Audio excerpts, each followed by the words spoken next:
If I told you that some of the most talked about natural remedies might be growing right outside your door, you might feel curious, but you might also feel a little skeptical.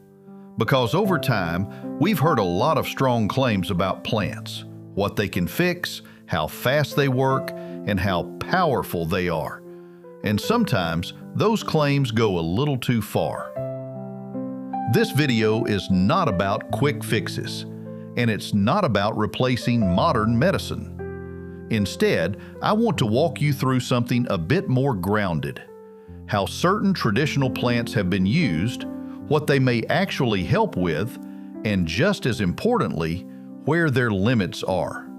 Because in many home gardens, and even along quiet paths, there are plants people have used for generations, not as miracles, but as simple, practical support.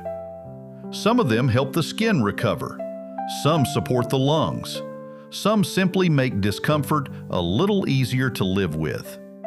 And once you understand how they really work, you may start to see them differently, not as forgotten cures, but as tools that need to be used with care and understanding. We'll go step by step, grouping these plants by how they're actually used so you can follow along without feeling overwhelmed. And along the way, I'll share what I've learned, including where people often make mistakes. Because sometimes the most helpful thing isn't learning a new remedy, it's learning how to think about them more clearly. One of the most common misunderstandings about natural remedies is the idea that natural automatically means safe. It sounds reasonable at first. Plants come from nature, so they must be gentle, right? But in many home gardens I've seen, that assumption is where problems begin. Because plants don't exist to heal us. They exist to protect themselves. And many of the compounds that make them useful are the same compounds they use to defend against insects, bacteria, and stress. That means they can help us, but they can also affect the body in ways that need to be respected. Take comfrey, for example. It's often called one of the fastest healing plants for skin and soft tissue. And in many cases, when used correctly, it really can support recovery in a noticeable way. But here's the part that often gets skipped. Comfrey contains compounds that, if taken internally over time, can place stress on the liver. So while it may be useful as a topical salve, it's not something you casually drink as a tea. And this pattern shows up again and again. A plant may be helpful, but only in a specific form, only in a certain amount, only for a certain situation. Another example is sassafras. It has a long history of traditional use, especially for fever and circulation. But modern research has shown that one of its key compounds may carry risks when used regularly or in large amounts. So today, it's more of a historical reference than something we rely on for everyday use. And this is where a more grounded approach begins. Instead of asking, "Is this plant good or bad?" it's often more helpful to ask, "When is it appropriate? How is it used? And what should I watch for?" Because most plants are not simply safe or unsafe, they sit somewhere in between, and how we use them makes all the difference. Before we go any further, it helps to pause and look at how we think about herbal medicine in the first place. Because most of the confusion doesn't come from the plants themselves. It comes from the way we expect them to work. In many modern conversations, we treat remedies as if they should act like switches. You take something, and the problem turns off. But in my experience, plants rarely work that way. They don't override the body. they tend to support what the body is already trying to do. For example, when you have a cough, your body is trying to clear something out. Some herbs don't stop the cough, they make it more effective. They help the body finish the job instead of silencing the signal. The same idea shows up in digestion, in skin healing, even in how the body responds to stress. Many traditional plants work by nudging a process, not forcing a result. And that changes how we use them. Instead of asking, "What fixes this?" we begin asking, "What is my body trying to do? And how can I support that?" Another important shift is learning to observe, not in a complicated way, just noticing simple things, how the soil feels, how the skin looks over a few days, how your body responds after using something.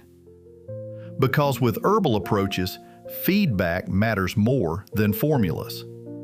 What works in one garden or one body may not work the same way in another.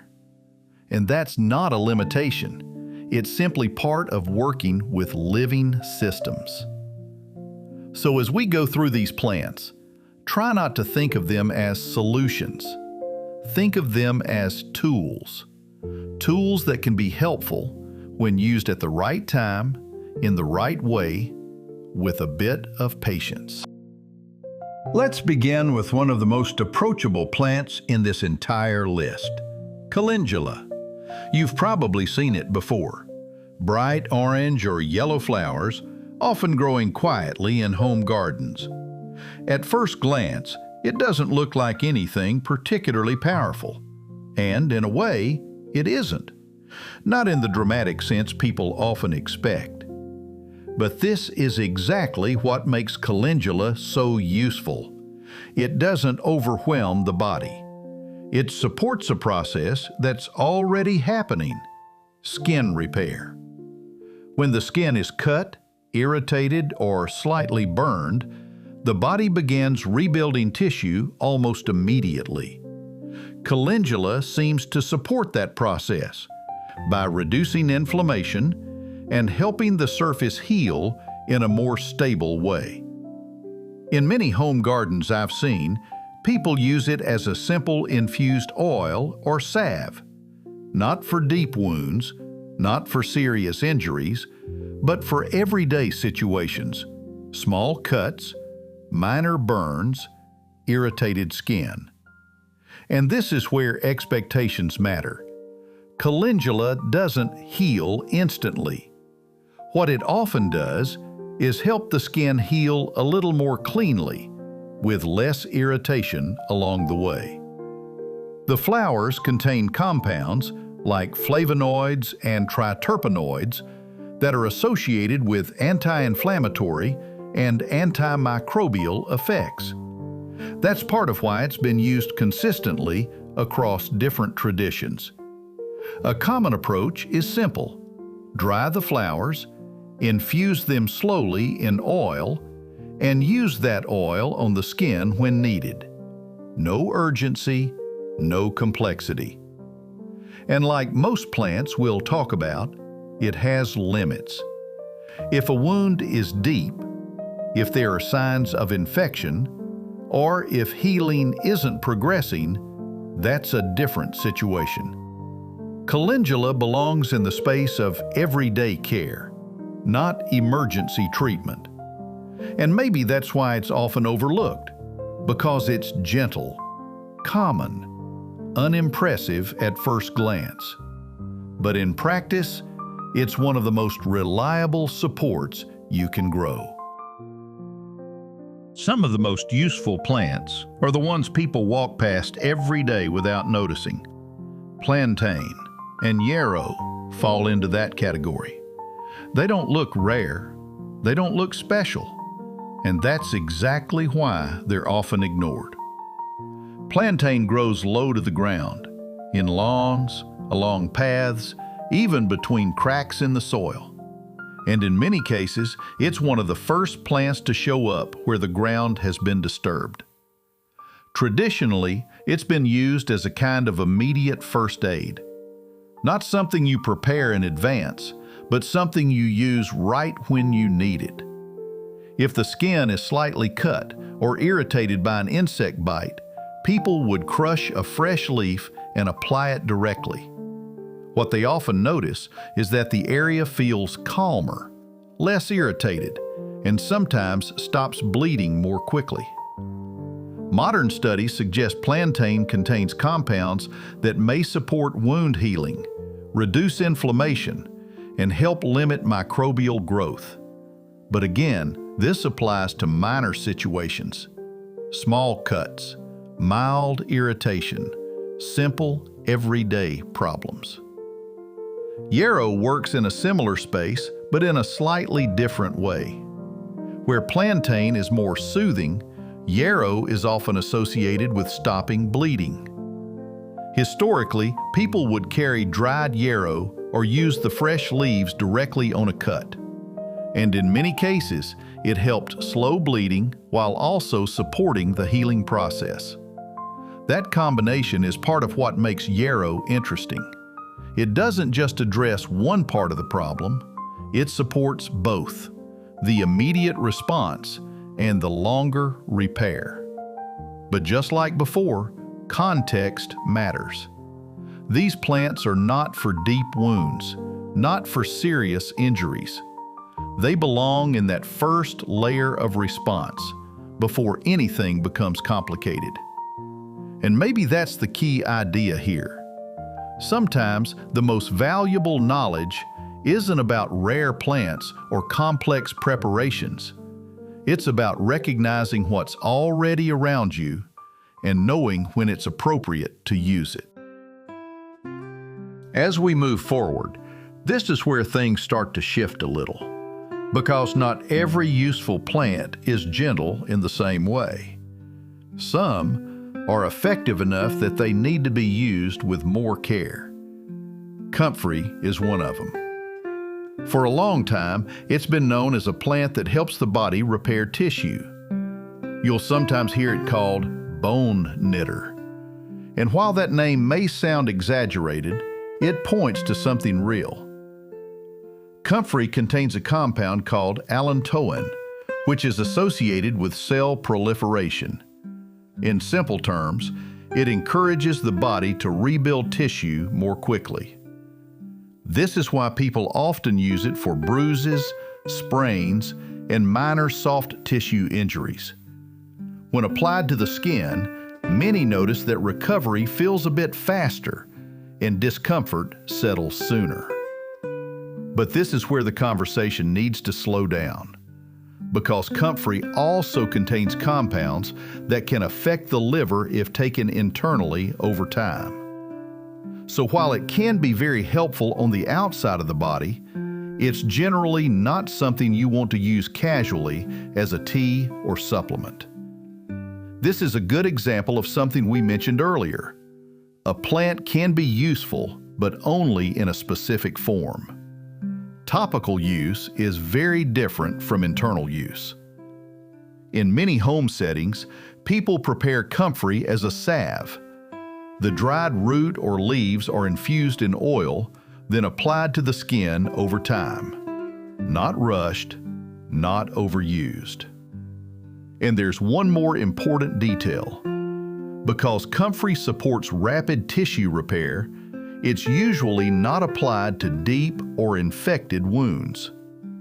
If the surface heals too quickly before the deeper layers are ready, it can trap problems underneath.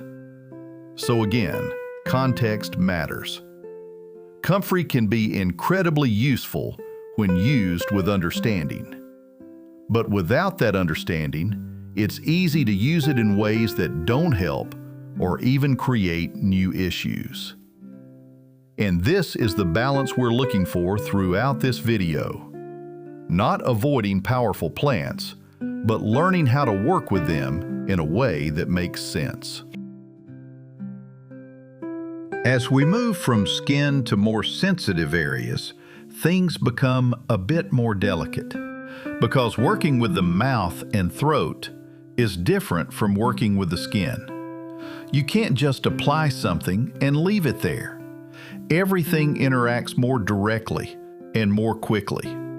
This is where plants like self-heal and agrimony have been used for a long time. Not as strong interventions, but as gentle support for irritated tissue. Self-heal, sometimes called heal-all, grows low to the ground with small purple flowers. And historically, it was used for things like mouth ulcers, sore throats, and minor inflammation inside the mouth. What makes it interesting is how it interacts with mucous membranes, those soft, sensitive tissues that line the mouth and throat. In many cases, a simple tea used as a rinse or gargle can help calm irritation over time. Not instantly, not dramatically, but in a steady, supportive way. Agrimony works in a slightly different direction. It contains tannins, which have a natural tightening or astringent effect. So when the throat feels raw or slightly inflamed, agrimony tea used as a gargle can help tone the tissue. That tightening effect can make the area feel more stable, less irritated. And again, this is not about strong intervention. It's about creating a better environment for the body to recover.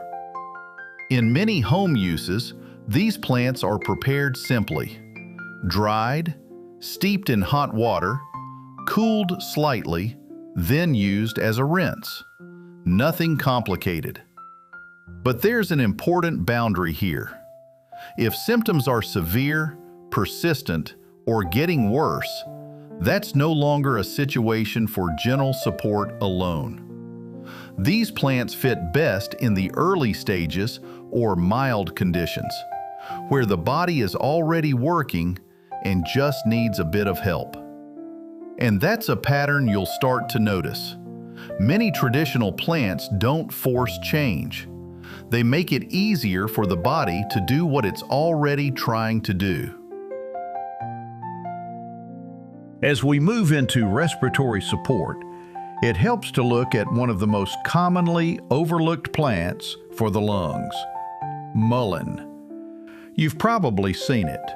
A tall plant with soft, fuzzy leaves and a spike of yellow flowers. It often grows in empty lots, along roadsides, places most people wouldn't think to look for anything useful. And yet, for a long time, it's been used for one very specific purpose: helping the lungs clear themselves. When you have a chest cold or thick mucus that just won't move, your body is trying to push that out. But sometimes that process slows down. Mullein doesn't suppress the cough. Instead, it's often described as helping make the cough more productive. So instead of holding everything in, the body is better able to release it. That's an important distinction, because not every cough needs to be stopped. Some coughs are part of the healing process. The leaves contain compounds, often referred to as saponins, which are associated with loosening mucus and supporting its movement out of the lungs. Traditionally, people would dry the leaves, make a tea, and drink it slowly over the course of the day, sometimes straining it carefully to remove the tiny hairs on the leaves. And what they often noticed was that breathing felt a bit easier and the chest gradually cleared. Not instantly, but progressively. And like everything else we've talked about, there are limits.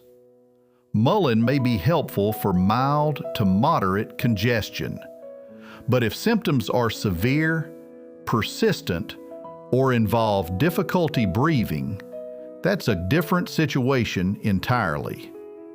So again, This comes back to understanding the role. Mullein doesn't fix the lungs. It supports a process that's already happening.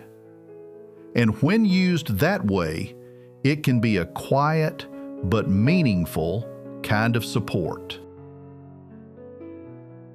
As we stay with the lungs for a moment, it helps to see that not all support works at the same level.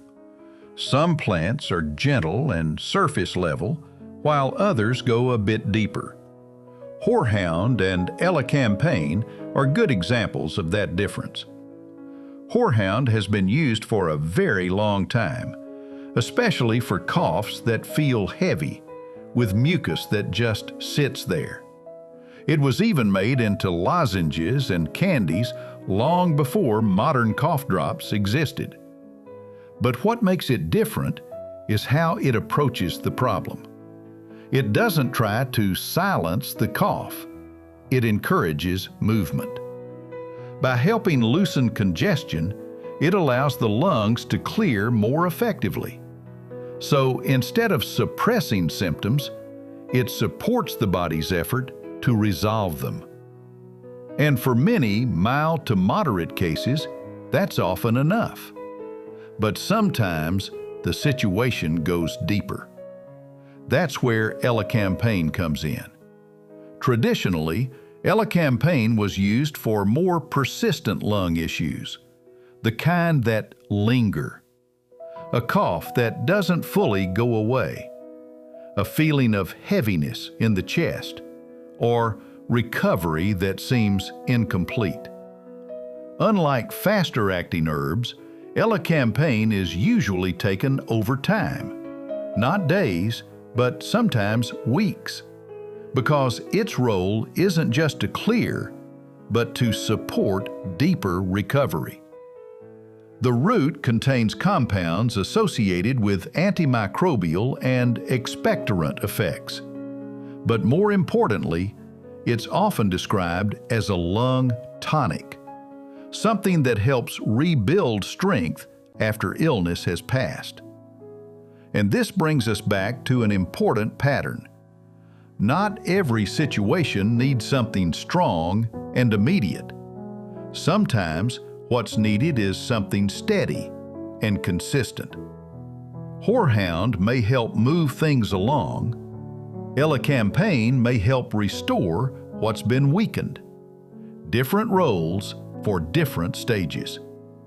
And understanding that difference is what turns a list of plants into something actually useful. As we move away from the lungs and into longer-term skin and inflammation issues, the pace changes again. Because these are not fast-moving problems. They tend to build slowly, and they take time to shift. Sea buckthorn is a good place to begin. It's a shrub with bright orange berries, often found in colder, harsher environments. And traditionally, it's been used for skin and for the body's internal lining, what we call mucous membranes. Things like dry skin, irritation, or areas that don't seem to recover easily. What makes it stand out is the type of oils it contains, including a fatty acid often referred to as omega-7, which is associated with supporting skin and tissue hydration. In practice, people often use it over time, not expecting quick results, but looking for gradual improvement. Skin that feels less dry, less reactive, more stable. And that over time part matters, because this isn't about treating a surface issue alone. It's about supporting the condition underneath. Oregon grape works in a slightly different way. Instead of focusing on internal nourishment, it's often used more directly on the skin, especially for conditions that are persistent, like rough, inflamed, or scaly areas. The root contains compounds like berberine, which have been studied for antimicrobial and anti-inflammatory effects. And in some cases, topical use over several weeks has been associated with visible improvement. But again, this is not immediate. It's consistent and measured.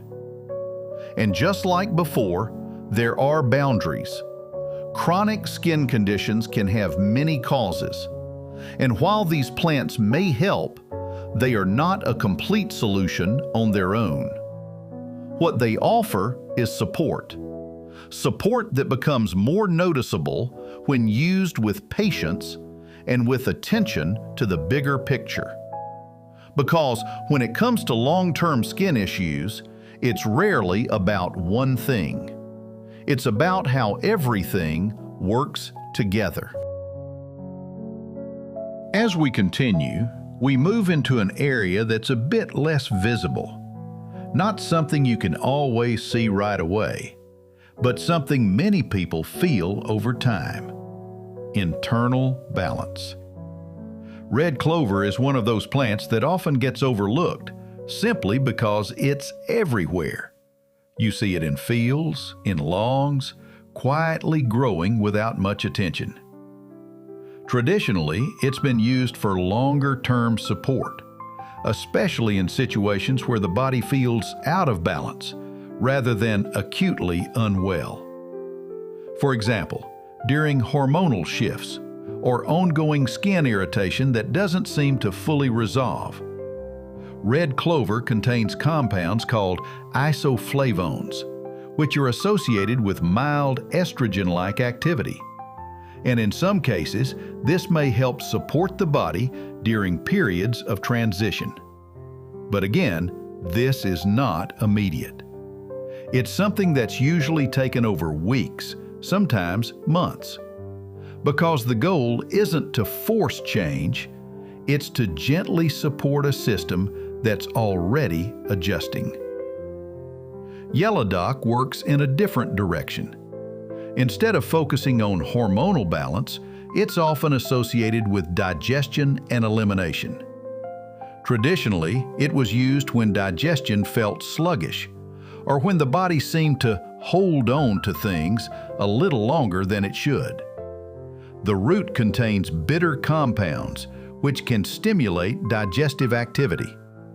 And sometimes, as digestion improves, other areas begin to shift as well. Skin may look clearer. Energy may feel more stable.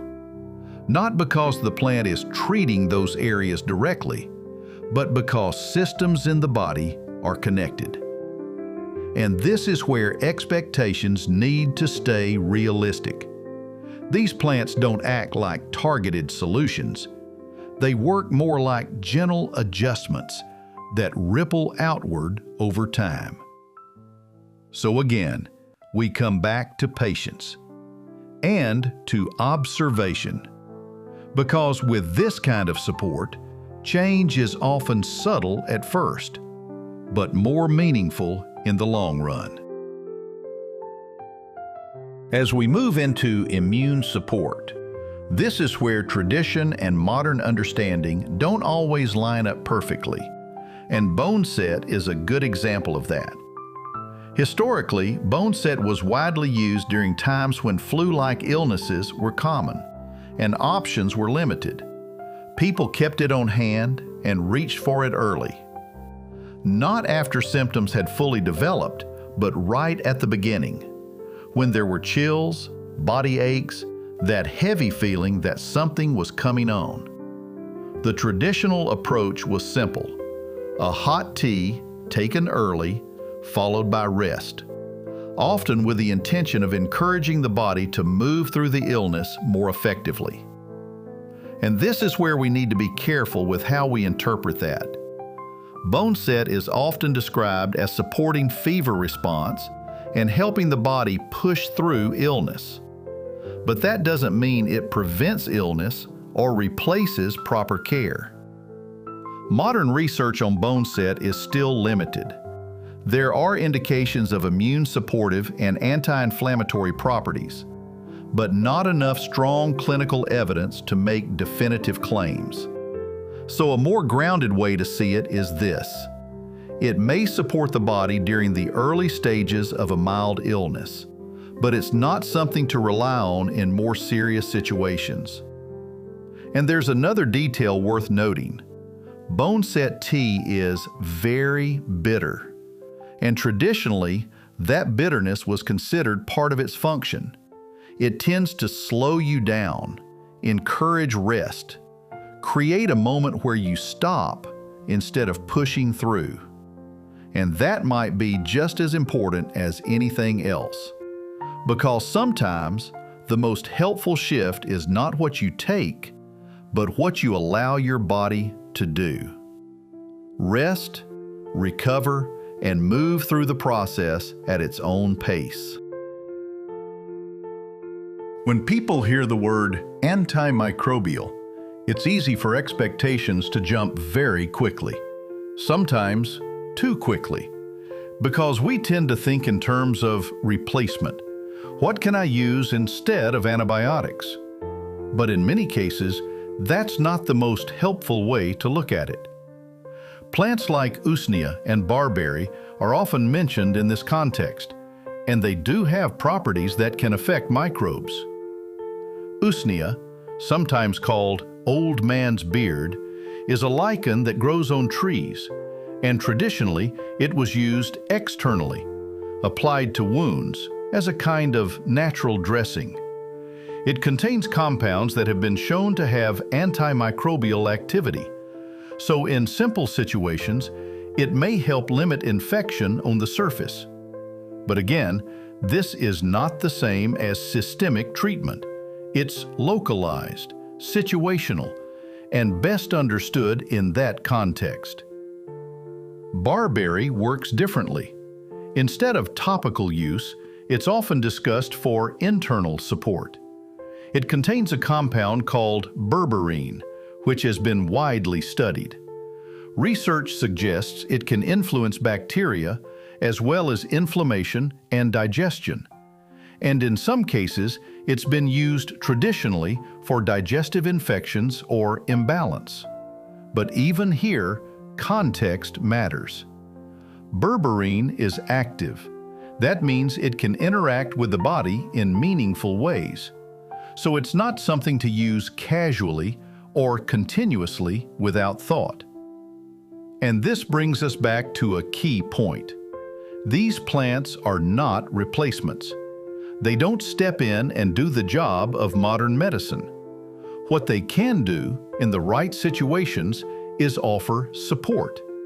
Support that may help the body manage certain conditions more effectively. But that support works best when it's used with understanding, not as a shortcut, not as a substitute, but as part of a bigger picture. As we move into the nervous system, the conversation becomes quieter, less visible, less measurable, but for many people, just as important. Because not all discomfort comes from the body alone. Sometimes it's tension, a kind of ongoing tightness that doesn't fully switch off. This is where plants like vervain have traditionally been used, not to sedate, not to force sleep, but to gently ease that tension. Vervain has often been described as a nervine, a plant that supports the nervous system when it's under strain. In practical terms, that might look like this: feeling mentally overactive, finding it hard to relax, or having difficulty winding down at the end of the day. And instead of shutting things down, vervain tends to soften the edges. It doesn't act like a sleeping pill. You don't take it and suddenly feel different. But over time, it may help the body shift from a constant state of tension to something more balanced. Traditionally, it's prepared as a tea, often taken in the evening or during periods of ongoing stress. And what people often notice is not a dramatic change, but a subtle one, a slightly easier transition into rest, a bit less mental pressure. And once again, there are limits. For more severe anxiety or persistent sleep issues, this kind of support may not be enough on its own. But for everyday tension, the kind that slowly builds over time, it can be a helpful part of the picture. And maybe that's the role to keep in mind, not as a solution, but as a way to create space. Space for the body and mind to settle at their own pace. As we move into pain relief, this is where things can feel a bit more immediate, because pain demands attention. And naturally, we look for something that works quickly. The toothache plant is one of the few in this list that can create a noticeable effect almost right away. If you chew a small part of the plant, you may feel a tingling sensation, followed by a kind of numbness in the mouth. That effect comes from a compound that interacts directly with nerve endings. So instead of supporting a slow process, it changes how the sensation is experienced. And in certain situations, that can be very helpful. Mouth irritation, minor tooth discomfort, small ulcers, it can make those moments more manageable. But this is where we need to be very clear. Relief is not the same as resolution. The plant doesn't fix the underlying issue. If there's an infection or a deeper dental problem, the cause is still there. So this kind of support is best understood as temporary, a way to reduce discomfort while you address what's actually happening. And that distinction matters because it's easy to confuse feeling better with being better. In many ways, this plant highlights an important idea. Not every useful remedy is about healing directly. Some are about making the process easier to move through. And when used that way, with clear expectations, it can be surprisingly helpful. As we come to pain and inflammation, there's one plant that quietly connects traditional knowledge with modern medicine: meadowsweet. It grows in damp meadows with soft clusters of creamy white flowers. Nothing about it looks particularly dramatic, and yet it played a role in the development of something almost everyone recognizes today: aspirin. Meadowsweet contains compounds related to salicylates, the same group of substances that modern aspirin is based on. And traditionally, it was used for things like headaches, joint discomfort, fever, and general inflammation. But here's where it becomes interesting. While aspirin is known to sometimes irritate the stomach, meadowsweet was often used to soothe it. Not just reduce pain, but do so in a way that felt more balanced. This doesn't mean one is better than the other, but it does show that whole plants can behave differently than isolated compounds. In practice, meadowsweet is usually prepared as a tea. The flowers and leaves are dried, then steeped gently.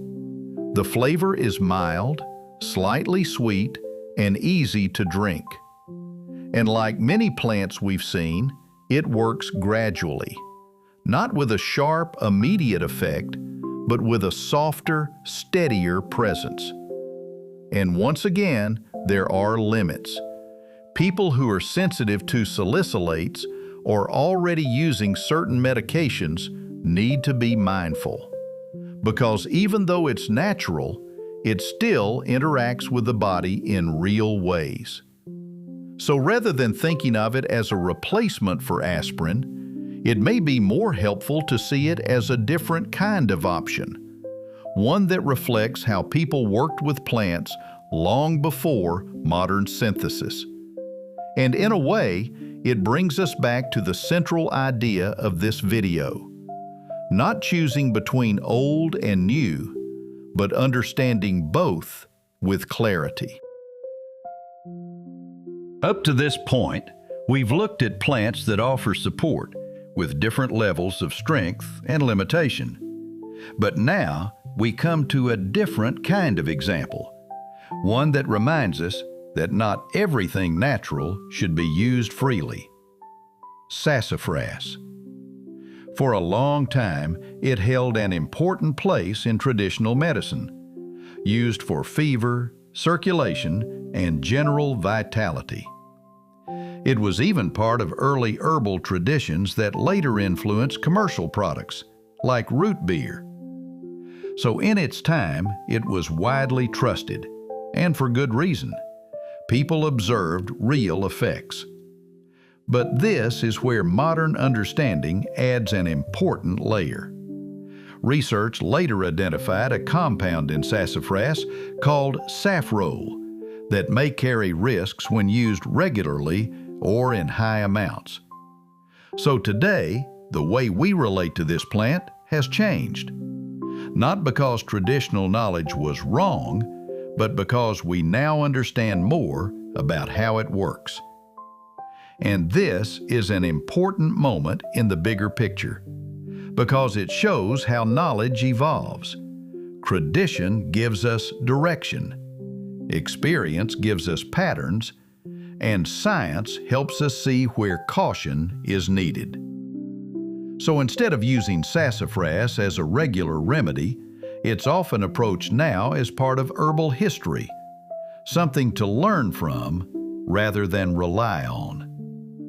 And maybe that's the deeper lesson here. Not every plant belongs in daily use. Some belong in understanding. Understanding how people worked with nature, what they discovered, and how we can refine that knowledge over time. Because real wisdom isn't just about knowing what to use, it's about knowing when not to. At this point, you might be wondering something simple.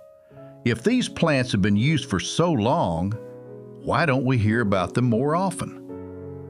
And the answer isn't just one thing. It's a combination of changes that happened over time. One of the biggest shifts came with standardization. Modern medicine focuses on consistency. Same dose, same effect, same expectation. But plants don't always behave that way. Their strength can vary depending on soil, weather, and how they're prepared. So over time, they became harder to fit into a system built on precision and control. Another factor is convenience.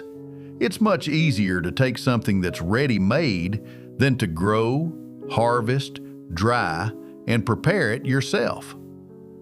And gradually, those slower processes fell out of everyday life. There's also a practical side. Many plants can't be patented, which means there's less incentive to invest in promoting them at scale. So attention naturally shifted toward things that could be standardized, produced, and distributed widely. But perhaps the most important reason is how we think. We've been trained to associate value with what is rare, refined, or professionally packaged, and to overlook what is common, simple, and growing right in front of us. So plants like these didn't disappear. They just became invisible. Still growing, still available, but no longer part of everyday awareness. And that's beginning to change, slowly, as more people start asking simpler questions again.